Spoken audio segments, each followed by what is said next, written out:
আসসালামু আলাইকুম ভিউয়ার্স, কেমন আছেন? আশা করি সকলে ভালো আছেন। মোবাইল গ্রাফিক্স ডিজাইনের পক্ষ থেকে আপনাদের সকলকে আন্তরিক শুভেচ্ছা।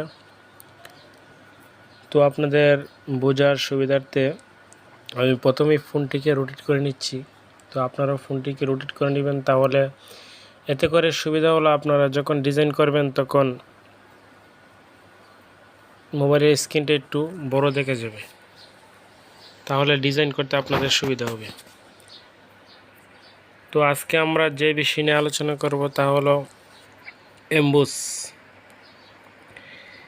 এমবোস টুলটি গ্রাফিক্স ডিজাইনের ক্ষেত্রে একটি ইম্পর্টেন্ট টুল। এই টুলের মাধ্যমে আপনারা টেক্সটকে 3D আকারে রূপান্তর করতে পারবেন। তো আমি সাপোজ আপনাদেরকে দেখাচ্ছি।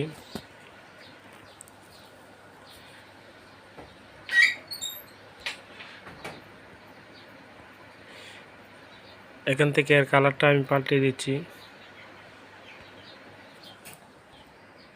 ওকে,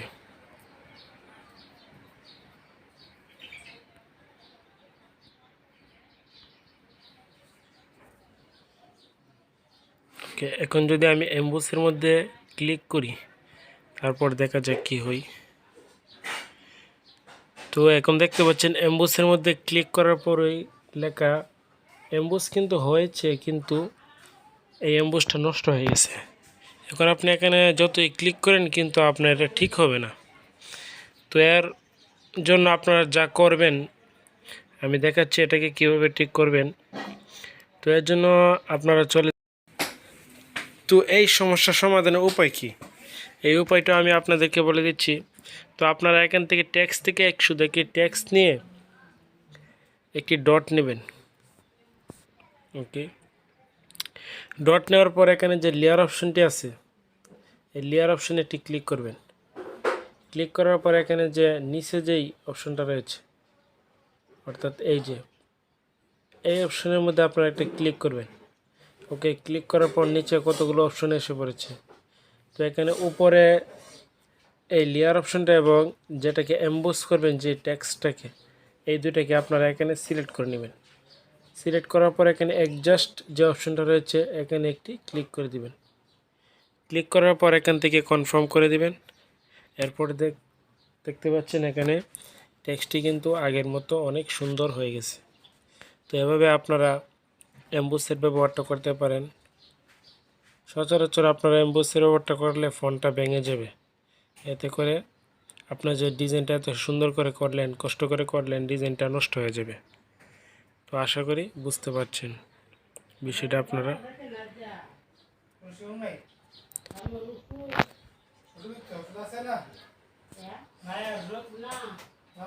ওকে,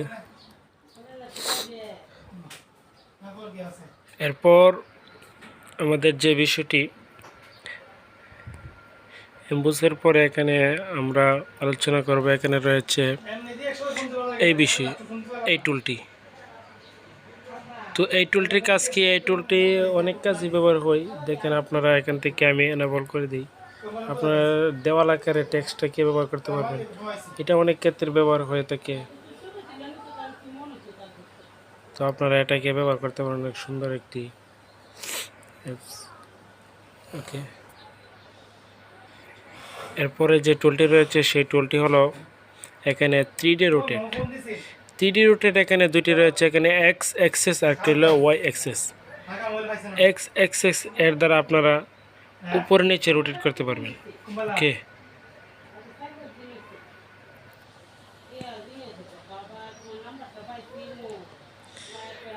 আর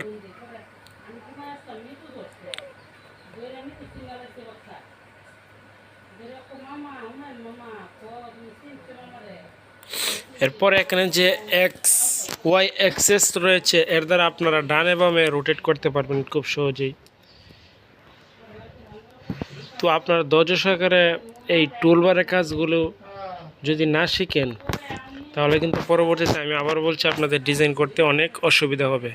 এই জন্য ধৈর্য সহকারে আপনারা টুলবারের সবগুলো টুলের কাজ আপনারা দেখে নিন, তাহলে আপনাদের জন্য ডিজাইন করতে পরবর্তীতে সহজ হবে। পরবর্তীতে আপনি ছেড়ে নিজেই ডিজাইন করতে পারবেন। ওকে, এরপরে যে অপশনটি রয়েছে 3D টেক্সট।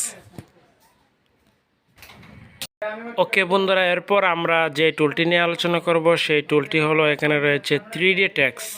3D টেক্সটের কাজ কি? 3D টেক্সটের কাজ আপনারা এখানে আইকনটির মধ্যে দেখতে পাচ্ছেন এটার কি কাজ, এরপরও আপনাদেরকে আমি দেখাচ্ছি। তো এর দ্বারা আপনারা দুটি জিনিস, এখানে উপরে যে অপশনটি রয়েছে এটা দ্বারা আপনার 3Dটা হবে পিছনের দিক থেকে, আর যদি নিচের যে অপশনটা রয়েছে এটা দিলে আপনারা পিছন দিক থেকে হবে। ওকে, এখান থেকে আপনারা চাইলে কমিয়ে বাড়িয়ে নিতে পারেন। ওকে, এখান থেকে কালার অপশন আছে, অটো দিলে আপনারা যেই টেক্সটের মধ্যে যে কালারটি রয়েছে সেই কালারটি এখানে অ্যাপ্লাই করবে। আর যদি আপনারা উপরে ইচ্ছা করলে কালার আরও আপনারা এখান থেকে ব্যবহার করতে পারেন, থেকে বাড়িয়ে কমিয়ে নিতে পারেন। তো এরপরে এখানে আরও কয়েকটা অপশন রয়েছে, এগুলো আপনারা নিজে নিজে ট্রাই করলেই পারবেন। ওকে, এরপরে আরেকটি অপশন রয়েছে, সেটা হলো 3D শ্যাডো। 3D শ্যাডো হলো আপনার নিচের দিক দিয়ে কি একটি দাগ পড়বে, অনেক সুন্দর একটি। তো এটাও আপনারা আশা করি বুঝবেন। ওকে, এরপরে রয়েছে এখানে এই অপশনটি। তো এই অপশনটির মধ্যে ক্লিক করার পর আপনারা ইচ্ছে করলে এর নিচের একটি জলচাপ অর্থাৎ ছায়া পড়বে নিচের মধ্যে, পানির মধ্যে যেরকম ছায়া পড়লে যে যেরকম লাগে এরকম দেখাবে। তো আলহামদুলিল্লাহ, আমরা টেক্সট টুলের অধীনে যে সাব টুলগুলো রয়েছে এগুলো আজকের পর্বে সমাপ্ত করলাম। এই টুলগুলো যদি আপনাদের কারো বুঝতে অসুবিধা হয় তাহলে অবশ্যই আমাদের ফেসবুক গ্রুপের মধ্যে আপনারা সেখানে কতটুকু বুঝেছেন সেখানে পোস্ট করবেন, আর যে বিষয়টি না বুঝেছেন সেখানে পোস্ট করলে অবশ্যই আপনাদেরকে সাপোর্ট দেওয়া হবে। তো আজকের মতো এখানেই সমাপ্ত করছি, আগামী পর্বে আবার দেখা হবে। আসসালামু আলাইকুম ওয়া রাহমাতুল্লাহি ওয়া বারাকাতুহু।